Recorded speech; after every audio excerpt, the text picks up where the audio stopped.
You will receive an email tomorrow with a link to your certificate. So you can type your name in the space and download and print it. You'll also receive an email tomorrow with a link to an evaluation form. Your feedback will be really appreciated.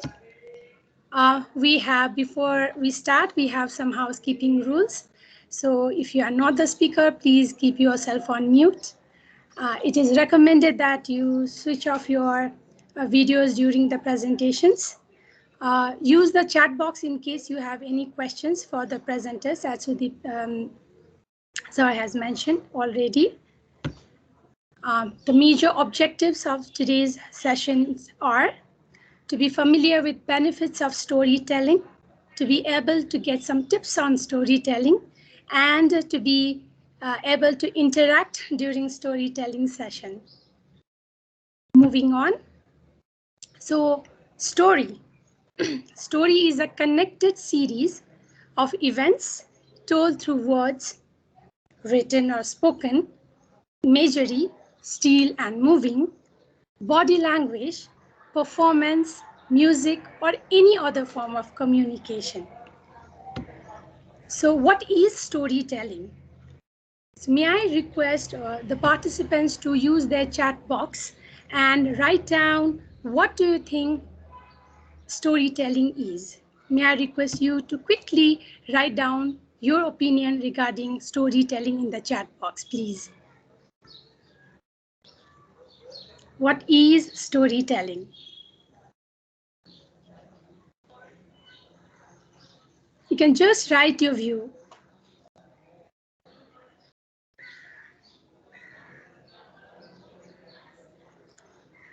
Okay, I'm not getting any answers in the chat. I expect all of us will be quite interactive. Any of us? What is storytelling in general? Okay, I can't see any. Okay, yes. Thank you, Yukta Narayanji, narrating an event. Thank you so much. Yes, now I'm getting it. It is a sequence of activities by Bhimchandra Gautam sir, and making fun to the students by creating interesting event, interactive art of using words and sentences. Okay, thank you so much. Moving on.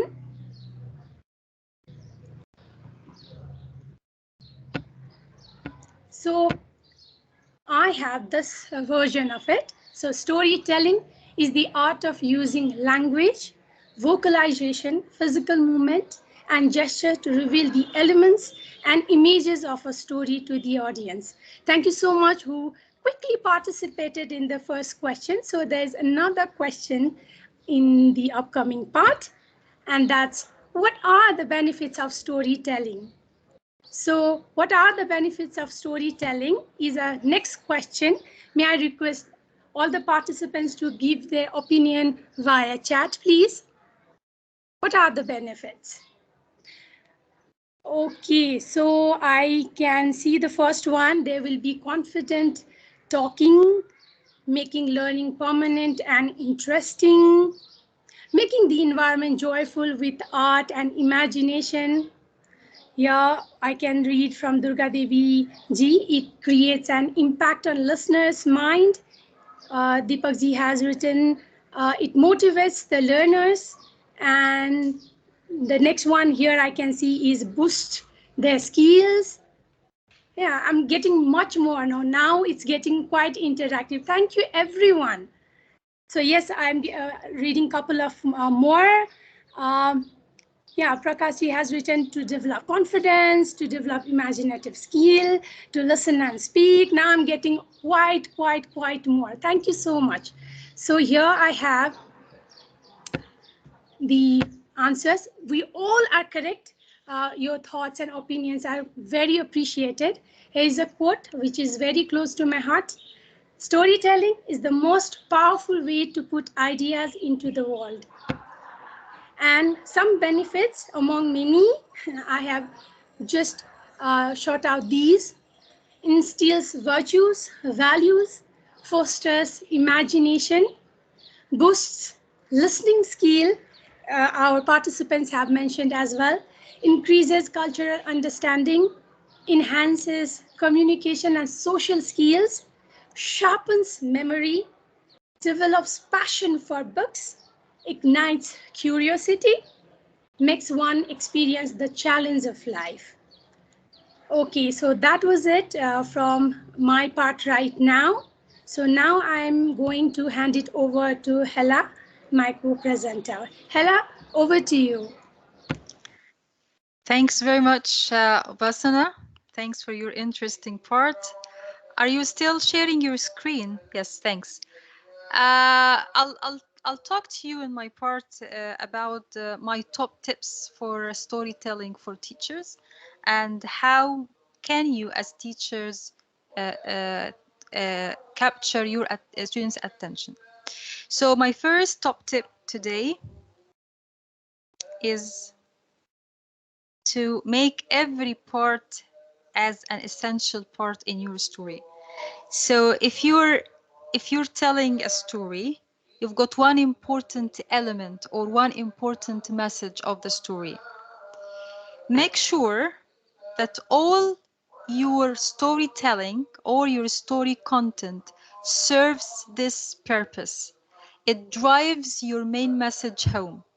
So each character, point, principle somehow must link and support the main idea or the main principle that you're trying trying to highlight in your story, and keep the main thing as the main thing. My second top tip is that you must have a hook in your opening. So when you start your story, make sure that you create a sense of excitement to the listener. You need to hook the listener by presenting them a problem or a dilemma. And this really encourages them to keep listening and enables you to grab their attention. My next point is to keep it simple, of course. So there is no need at all, especially if you're dealing with young learners, there is no need at all to complicate things. And complicated stories are not necessarily fun stories or interesting stories. So you need to take one complex idea and break it down really down to a nugget that listeners can remember and digest. The next point is to maintain eye contact, of course. It doesn't only help keep a student's attention, but it also conveys a sense of confidence and truthfulness. So when you speak directly to the listeners, to the learners, and you maintain good eye contact, this helps them feel your confidence and gives them a sense of truthfulness. Next one. Use vivid language that kids can understand. So imagine that there is a main concept in your story, and this main concept is new to the students. They haven't heard about it before. So it's quite essential, really, to teach this concept beforehand, make it very clear at the beginning before you tell your story, because you want to use the right words, and maybe the right words are new to the students. So this means first you need to explain them so the students can follow along. The next one is use movement. So that's quite an important point, especially in the remote and online teaching, where interaction and human interaction is already reduced to the minimum. So using vivid movement and facial expressions and body gestures are quite important instruments to make your storytelling effective. So you really can paint pictures out of the story. I mean, you can look at the book, but they can't. Or you can look at the pictures, but they can't. So you can still convey those pictures, those visuals, by using your body, your hands, feet, legs, and head. Similarly, it's not only you can move and represent the story by movements. You can actually ask the students themselves to perform the movements and to respond to the story actions by their physical responses. So this is what we call the TPR, or the total physical response. It's an approach in teaching. And you can ask them to participate by responding physically during certain parts of the story. Next point. Use dramatic pauses. It's the power of pausing, really. So some people can really talk more quickly than the brain can digest and take. So make sure that you pause properly, not only to give the students time to understand what you're saying or to process the storyline and the events in the story, but also to create suspense and excitement. So if you can pause at crucial moments in the story, this way you give the students a chance to think critically about the piece of information you're trying to communicate. So suppose you're telling them a story about a little boy who went out on a street at night because he wanted to buy an ice cream, for example. So you start by telling them the story, then you come to this point when you can say, while the boy was walking on a street at night, he was looking for a shop that can sell him an ice cream. Then suddenly, then you pause like that. So after suddenly, you pause and you create this sense of suspense and excitement, and you give them some thinking time as well to think about the environment of the story, what the boy is doing, what might happen next. Then you can ask them questions if you like. Next one. Change your voice and play with your voice tone, not only to represent the different characters of the story, but also again to maintain the students' attention. So talking throughout the story with just one type of intonation, one level of intonation could cause them boredom really, and make them feel bored. So make sure that you vary the level of your voice, vary the type of your voice tone to represent the different characters, young people, children, kids, old people, granddads, grandmas, animals, lions, giraffes, rabbits, just manipulate your voice tone to represent different characters, but also to grab the students' attention. The next one, please. Make your ending strong with an important takeaway point. So we agreed that you need to have a strong opening, okay? A shocking opening. You start with a problem, you start with a dilemma. The main character is in trouble. The main character doesn't know what to do, or an interesting thing happened in the world, like shifting the students from their existing world to your world, the world you want them to be in, the story's world. Uh, for example, you can start with something like, one day, all flowers in the world lost their leaves. There was no flower at all in the world that has any leaves.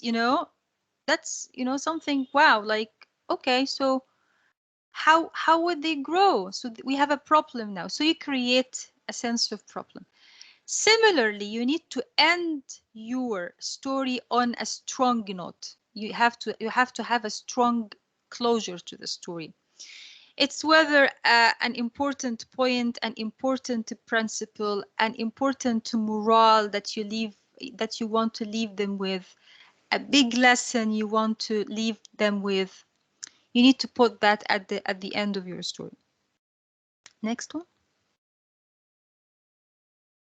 Make the character or the characters relatable. So listeners in general, whether students, adults, public, they want to relate to the main character of the story. They want to root for the character. They want to encourage the character. They like to imagine themselves in the character's shoes. They want to imagine they can exchange or trade places with the main characters. So make the character feel real and ordinary. And the character shouldn't be perfect at all. It should be someone who's similar to one of the audience. Someone who's got the weaknesses that everybody has. Someone who's got the talents that everybody has, you know? In this way they can relate more to your story, and the information you're communicating will be more retainable. Next one, please.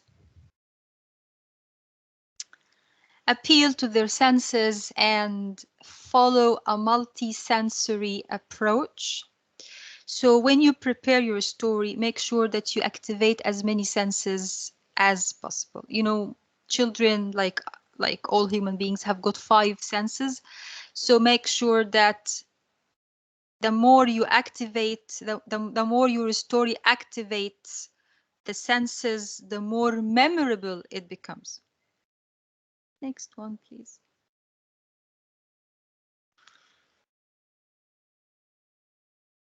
Invite interaction. So it's not just one way storytelling kind of thing, and it shouldn't be, and it doesn't have to be. You can actually invite interaction. You can ask them questions and wait for them to answer. Again, as we said before, you can pause and get them to predict the next part. Or actually, you can ask them to ask you questions. So you can invite questions from them. So you can stop and ask them if they have any questions for this part. So it could be interactive, it could be two-way interaction kind of thing. Next one. Of course, use props. It's very useful for all kinds of storytellings, for all kinds of audiences. Young learners, adults, anybody. So my top tip really regarding props is not to introduce all of your props all at once. Like don't give them away all at once, but you need to bring them out to the listeners one by one as the story develops. You can even ask for volunteers from the students to come and support you or help you holding the props, like puppets, posters, magic sticks, or anything. So they own a part of the story. This sense of ownership and participation really makes them excited. Next one. Setting the scene is quite important. So before you indulge into the story details and events and complications and main characters, make sure you create the environment or the story environment first. Where is the story happening and where are the characters living? Is this happening in the woods, on the beach, in an apartment in a city, on a different planet, on a different world? So you need to describe the surroundings, the weather, and all of that. So setting the scene would put your students in the mood before you crack into the storytelling itself. My last top tip is using repetition. It might be a simple thing, it might be something that's too obvious, but it really, really works with young learners especially. So pick an important concept or a catching phrase or a catching line or something you'd like to leave with them or something you'd like to stick in their memory, and keep repeating it over and over again. So suppose you'd like to teach them that colors, for example, sky is blue and roses are red, right? So you'd like to teach them two new colors today, blue and red.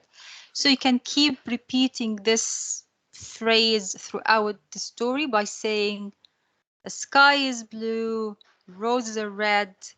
Then you continue saying the new part, then you come back to this catching phrase, and you might like to stop and ask them to complete. Sky is, you will say blue, roses are, you will say red, and so on.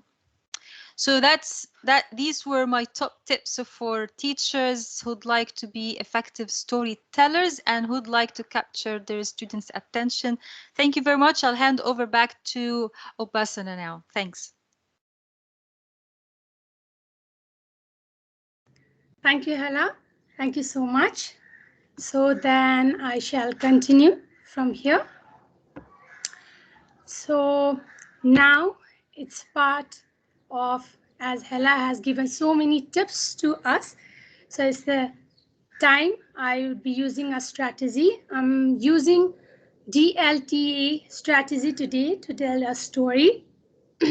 So it stands for Directed Listening and Thinking Activity. So I am going to tell a story and I have few questions in between. So I will be asking the questions and the participants will be using the chat to answer it. Okay, I think I made it clear to everyone. So we all are going to be great listeners so that we can try to answer those questions. So let us listen to the story. So let me face you all and stop sharing as well. Okay, so I'll put myself onto, okay, can I be spotlighted? I hope so. Everyone's looking at me. Okay, so then the story, as Hala said, begins at home. Okay, and it's about a boy whose name is Herb. Okay, he's at home and he's feeling bored. So the story tells Herb was bored. Herb was blue. He sighed to himself. There's nothing to do. So now please do write down, what do you think Herb will be doing next as he's feeling bored? So let me check in the chat for the answers.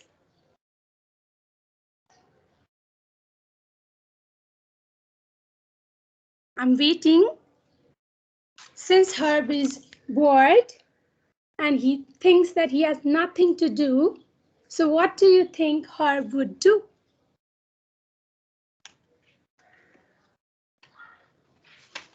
Let's wait for a while. Okay, I can see some new messages. Okay, here Vaishali has written going to play football with his dog. Okay, goes out. Since it's pandemic, children are inside and recently schools have been opening. So going out all the time. Okay, playing games on mobiles, that's the recent things that children have been doing, right? Okay, anything more? Except going out and playing games in mobile. Okay, going to look out from the window, of course. Go out to play. We'll visit the countryside. Very interesting. Reads a book. Reads a book. What else? might watch TV or play with mobile phones. He will sleep. Okay, so let's carry on. Along came a fairy. She said, "Listen, Herb, there's plenty to do. All you need is a verb."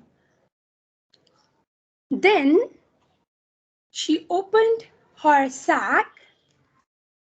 She opened her sack and out some verbs flew.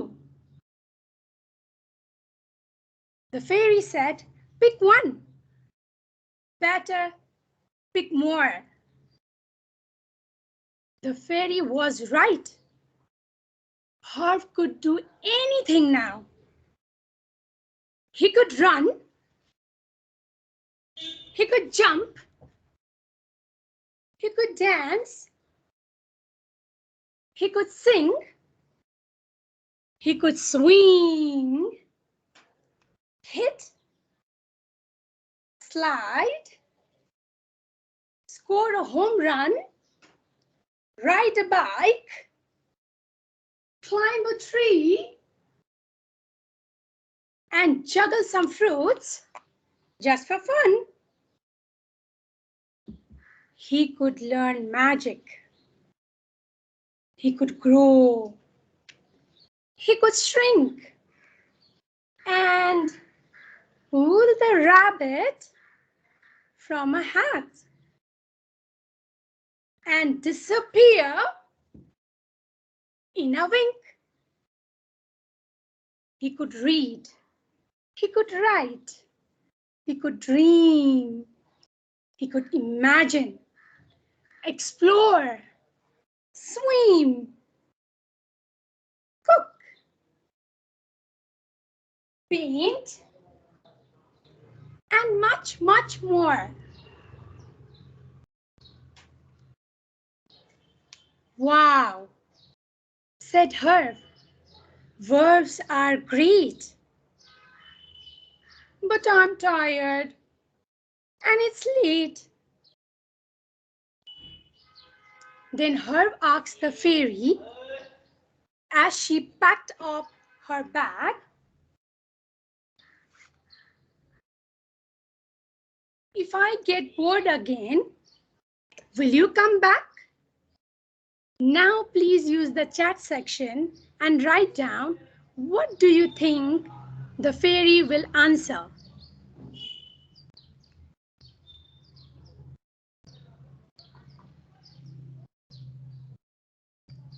So what will be the answer of the fairy? Herb has asked a question that if he feels bored, will she come back? What will the fairy tell? Let's wait for a while.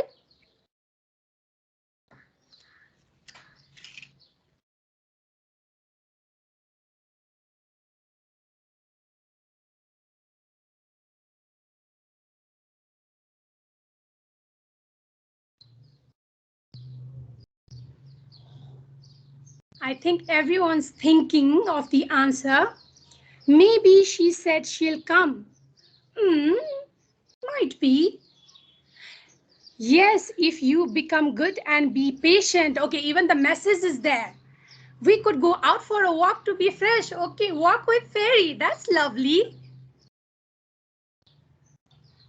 So advice is there, answer is there, and even walking, and then thumbs up in the same. Maybe the answers are same. Our thoughts were matching. Anything more?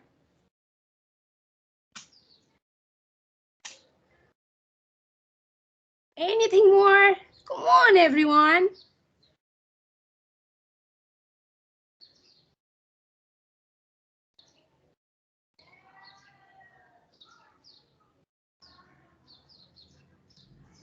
Okay, then let me continue.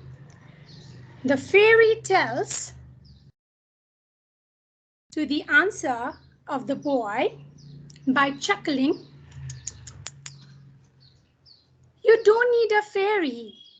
You can find verse galore in the dictionary."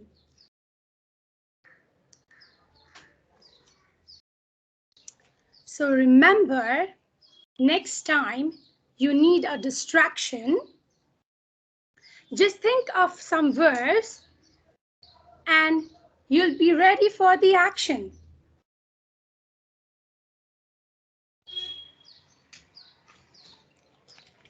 As Herb fell asleep that night in his bed, visions of verbs danced in his head.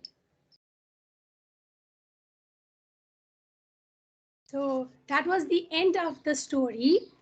And my last question is, what do you think is the title of the story? Please suggest a relevant title for the story. In the chat, please.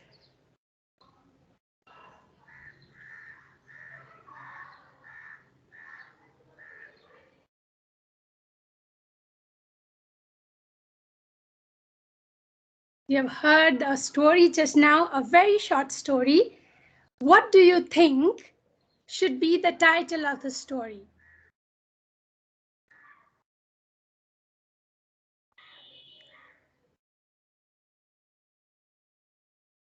I'm waiting. I really need the answer for this.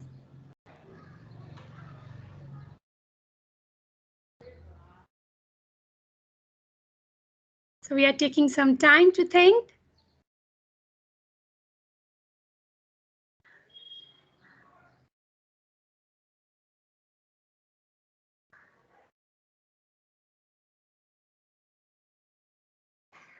Any of you? I guess everyone must have thought about a title to it.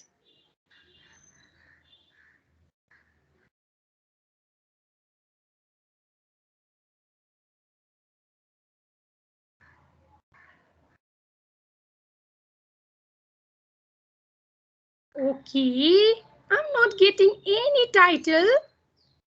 Is it very difficult to put a title to the story?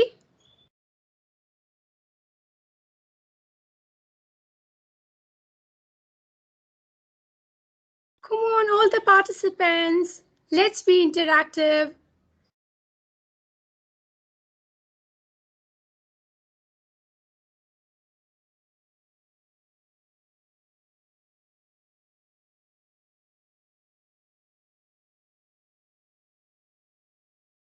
Okay, I'm not getting any title, even not a single one.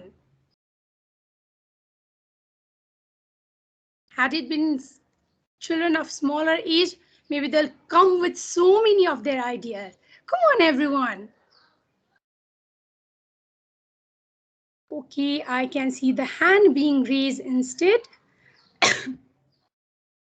So may I request this? Okay, now I got a list. Maybe it was stuck somewhere and I couldn't read it.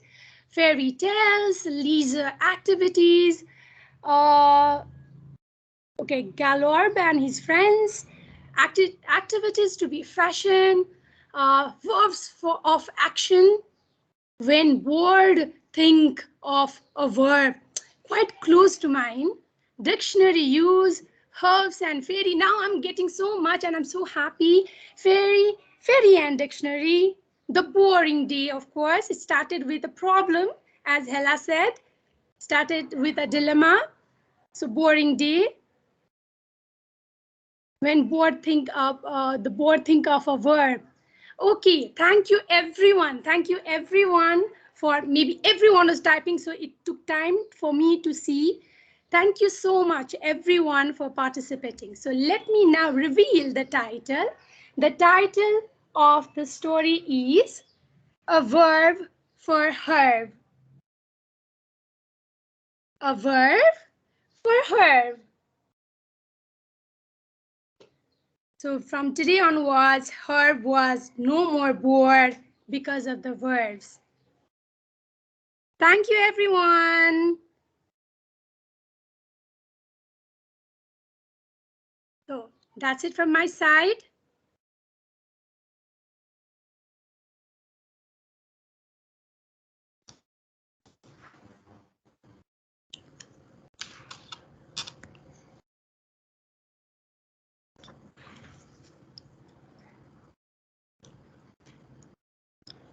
Thank you so much.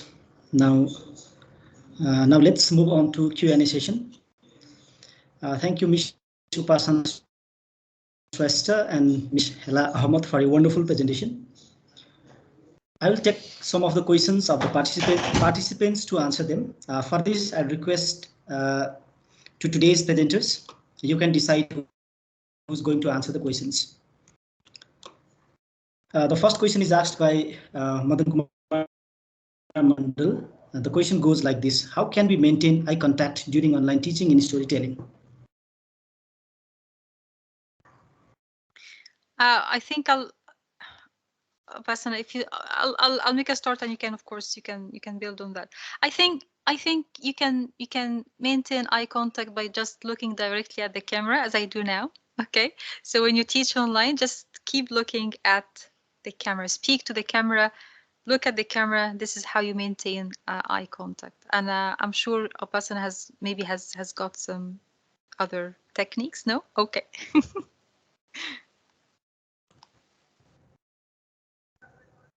Would you like to add something, Pasana ma'am? Since Hella said, I agree. I don't want to repeat it in terms of virtual. In terms of physical, if you are asking about physical, then how many participants are there during the storytelling session? We need to be sure that from the beginning towards the end of the story, we have reached to see almost all the participants so that they gain the confidence from us that even they are respected, and we have been observing them in terms of physical. But regarding virtual, what Hela said, I totally agree to Hela. Okay, similarly, there is an opinion from Regina Casey. She mentioned that students they are less interested to read a story in the class, and they are in sorts of the. So she might be asking what could be the motivating factors to the students so that we can um, engage them in storytelling or taking class attentively.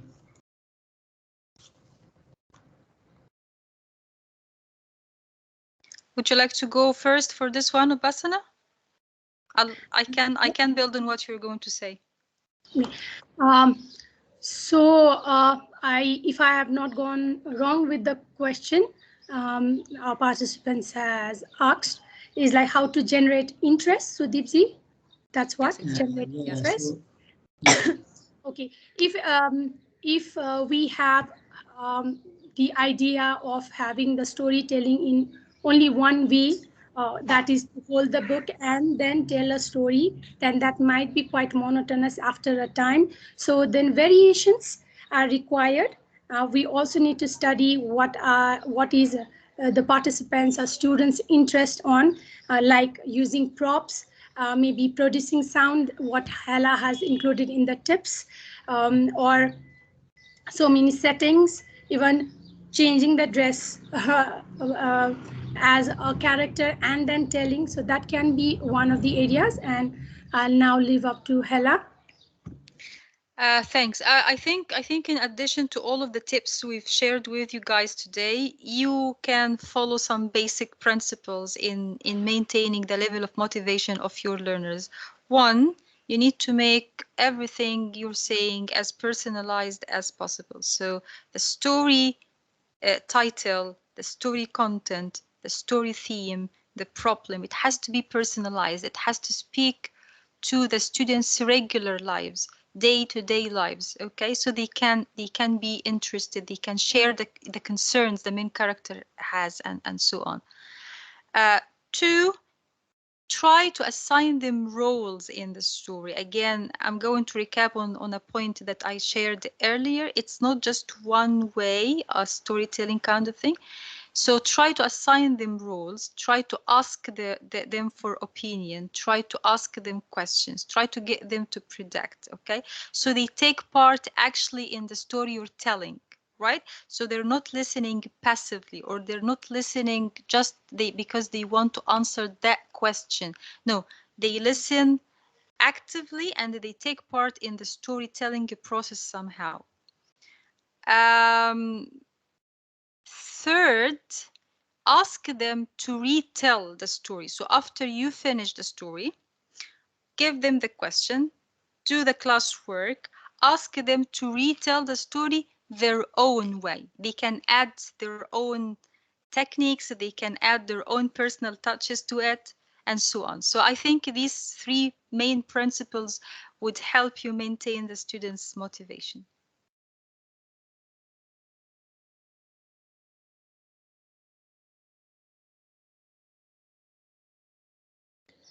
So Dipsy, you are muted. I think you're mute. Yeah, so I believe that Risa Regmi's question is already addressed by the presenters. So she has also stated the similar kind of queries regarding how to make the learners interested in storytelling. You have already addressed it. Likewise, Prakash sir has asked you to tell about what is the easy way of conflict creation while writing a story.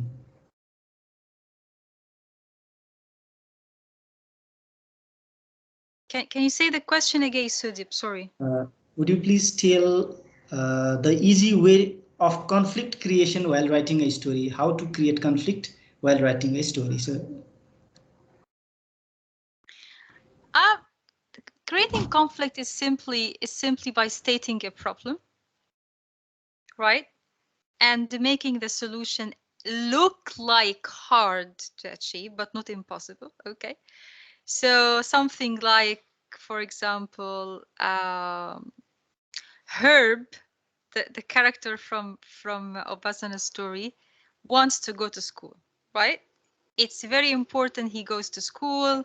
He wants to attend the classes because we want him to be a good boy in life in general. However, he can't find his shoes today, so he can't go to school, right? So that's the problem, really. So don't give them the solution right away. Just add some complications before you give them the solution. Make the solution look like hard but not impossible. So then ask them questions. So what can he do? How would we help him? Right? So they will come up with some ideas. Then you try to challenge them a little bit. Like, he can borrow his father's shoes. Oh, but his father's shoes are too big for him, so he can't go to the school with his father's shoes. And her colleagues, friends will make fun of him. Then they will have to think again about another solution. Then you challenge them again. Then at the end, so now you're creating a conflict. It's like it's getting complicating. It's coming up. Then at the end, you tell them the solution, like it was his shoes were left in the backyard, or they were hidden under his bed and he didn't notice. Something like that. okay, now we have next question from Durga Devi Dhami. The question is, could you highlight on contextualized storytelling for advanced learner?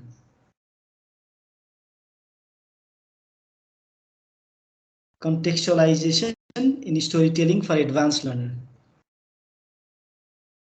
I think what we've been talking about is all about putting the story in context. So this is mainly contextualizing the story. Don't tell a story out of context. Don't tell them something like, okay, Herb can't find his shoes today. We've got a problem. Like, who's Herb? Okay, he can't find his shoes. So what? What's the big deal? That's okay. So you're telling the story out of context now. But contextualizing the story is to put it in, make it situational. Herb is a careless student. He doesn't take care of his stuff. He struggles at school. He wants to go to school. Now, he keeps losing his stuff day by day. Yesterday, he lost his book. The day before, he lost his pencil. And today, he lost his shoes. I can't believe it. How can we help him? So you know, it's not just telling the audience something totally out of context. It's contextualizing them.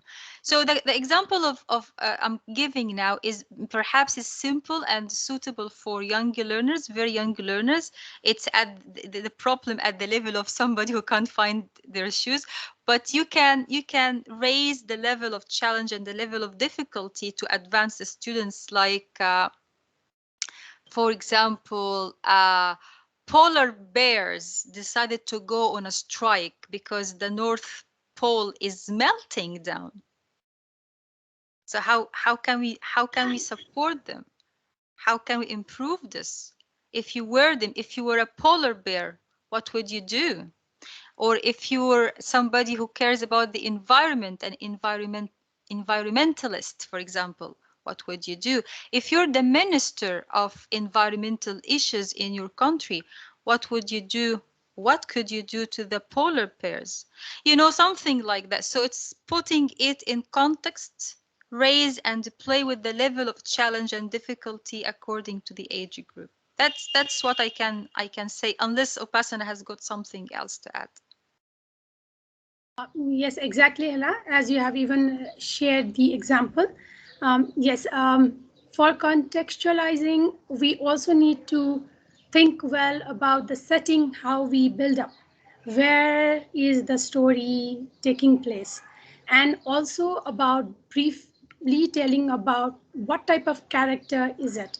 Not directly using the adjective, but as you said, early morning Herb did not find the shoes.